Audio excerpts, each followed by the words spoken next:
Hola a todos y bienvenidos a un nuevo vídeo sobre el curso de QNAP.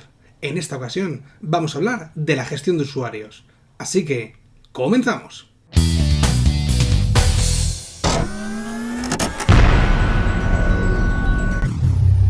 Bueno, pues lo primero que deberemos hacer es, como siempre, hacer login en nuestro panel de administración de nuestro servidor QNAP. Y una vez allí, lo que haremos es irnos al panel de control. Aquí en el panel de control, en la pestaña Privilegios, podremos encontrar todo lo relativo a los usuarios, grupos de usuarios, cuotas, etc. Nosotros en este vídeo nos vamos a centrar exclusivamente en la pestaña de usuarios y grupos de usuarios. Así que, si os parece, vamos a ver cómo crear nuestro primer usuario de forma local. Una vez estamos aquí en usuarios, podríamos acceder mediante esta opción de crear. Podemos crear o un único usuario o múltiples usuarios, así como importar pues una lista de usuarios que tuviéramos ya creados. Imagina que tenemos que crear 100 usuarios, crearlos manualmente es un poco una tarea muy compleja. Entonces, ¿qué es lo mejor que podemos hacer? Pues importar estos usuarios mediante pues, un fichero TXT, CSV o un bin, ¿vale? Que sería una exportación desde otro servidor NAS. Esta opción no la vamos a ver en este vídeo, pero lo que vamos a ver es cómo crear tanto un usuario como múltiples. Le daríamos a crear un usuario y aquí lo que tendríamos sería pues, un simple formulario el cual deberíamos de rellenar. Lo primero, podemos cambiar la fotografía si queremos. Yo aquí voy a poner una foto mía.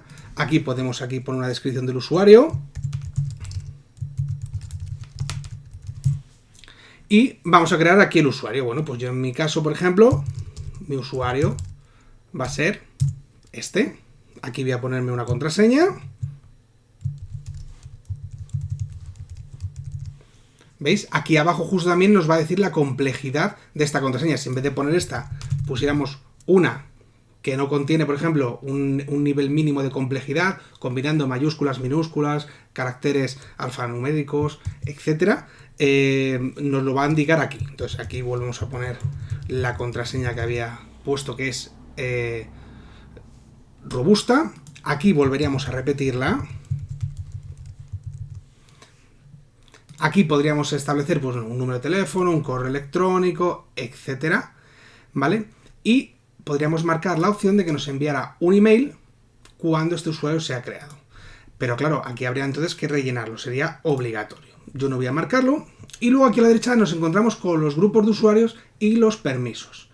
Entonces, en grupo de usuarios, por defecto, nuestro QNAP viene con dos grupos creados, que son grupo administradores y cualquiera. Yo en este caso, como estoy creando un usuario administrador, lo voy a ingresar en este grupo. Si quisiéramos crear un grupo nuevo, deberíamos hacer clic aquí. Pero como esto será otro vídeo en el que hablemos sobre grupos, lo haremos con un poquito más de calma.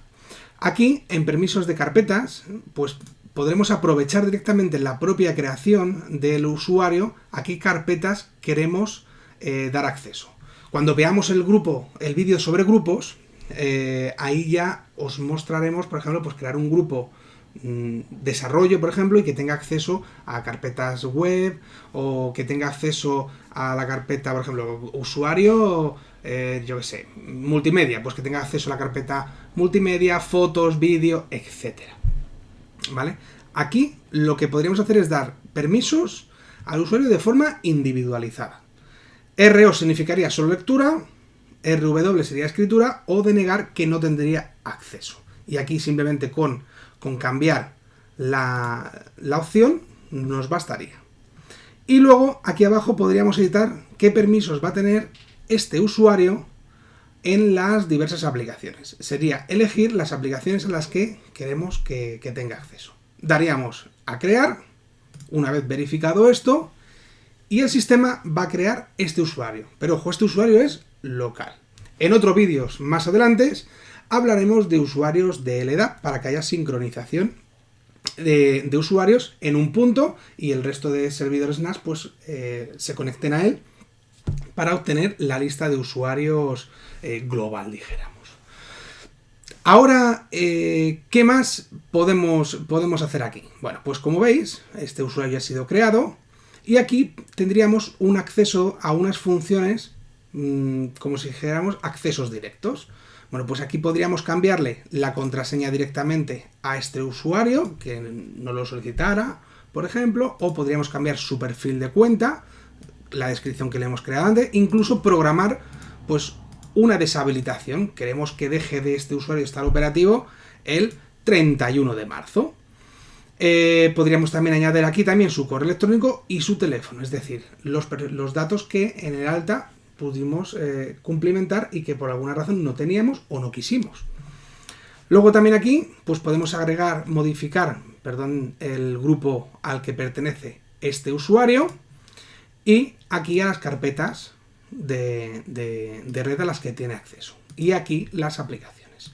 Como veis, en la creación de un usuario no implica que sea a fuego y no lo pueda modificar, sino que todo lo contrario, permite mucha versatilidad. Si creamos un usuario y luego queremos ir agregando o modificando permisos, privilegios, carpetas o modificando luego su información personal, es posible mediante estos accesos directos. Luego me preguntáis, bueno, ¿y esta carpeta aquí de inicio qué significa? Bueno, la carpeta de inicio es que si la decidimos habilitar, le seleccionaríamos aquí el volumen de disco que quisiéramos seleccionar. Si tenéis varios volúmenes, os aparecerán aquí. Como yo solo tengo uno, aparece solamente este. Y lo que nos va a permitir es que cuando accedéis, por ejemplo, por FTP o determinadas aplicaciones, tenéis una carpeta que se llama Home. Y ahí esa carpeta es única del usuario. Aparte de las carpetas compartidas de las que les demos acceso. Entonces, si accede por un acceso Samba, por ejemplo, pues tendría esa carpeta Home disponible para este usuario. Bueno, si ahora nos vamos a el botón Crear y crear múltiples usuarios, lo que nos permite es, de una sola interacción, crear, imaginaros, 20 usuarios de tipo genérico, por ejemplo.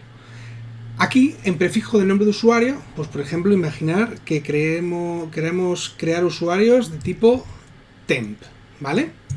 Y el número inicial va a ser 001 y queremos crear 10 usuarios, ¿vale?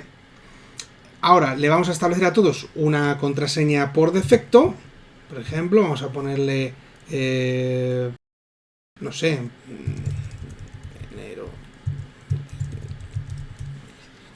Y le vamos a dar a siguiente.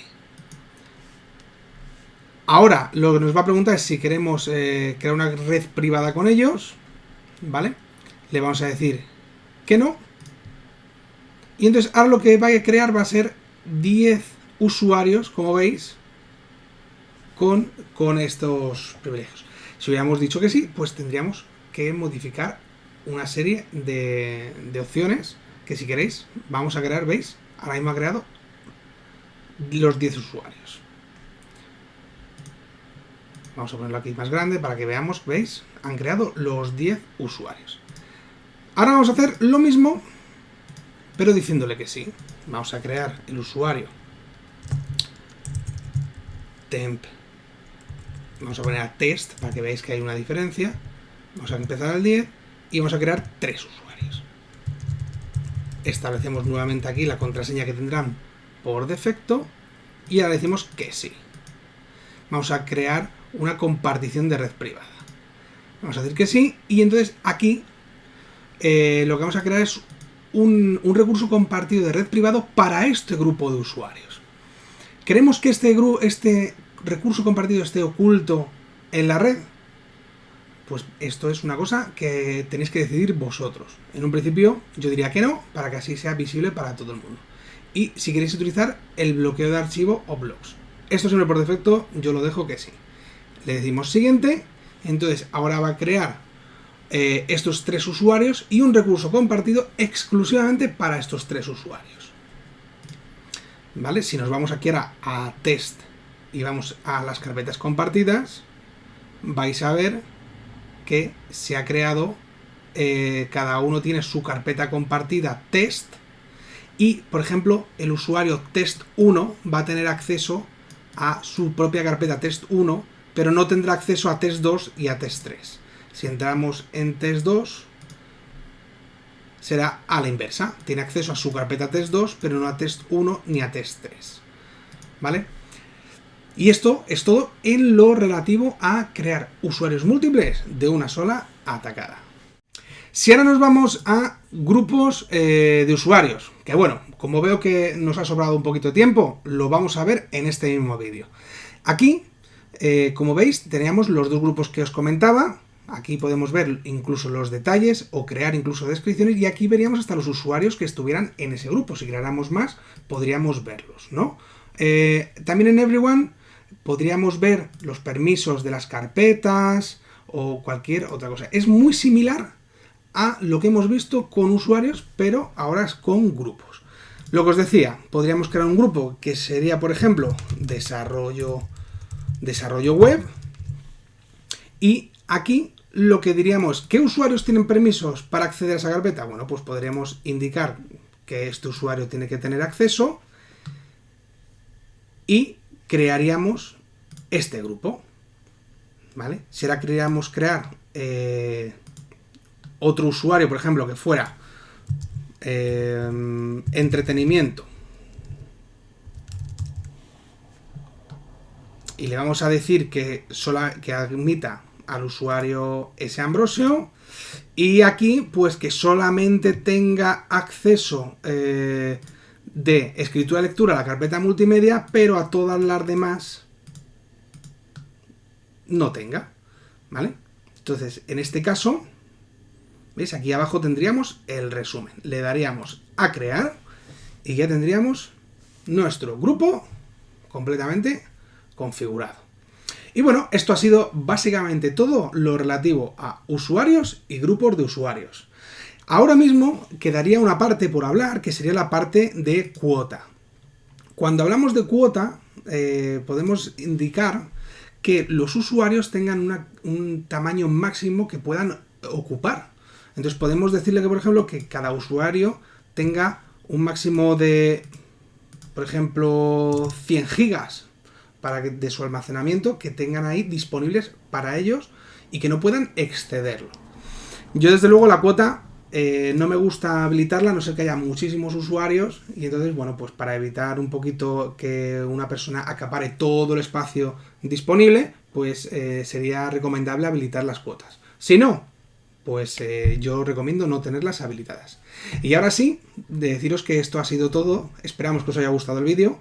Y de ser así, os invito a que deis like al vídeo y os suscribáis al canal para no perderos nuestros futuros vídeos. Así que nos vemos en el próximo vídeo sobre QNAP. ¡Hasta pronto!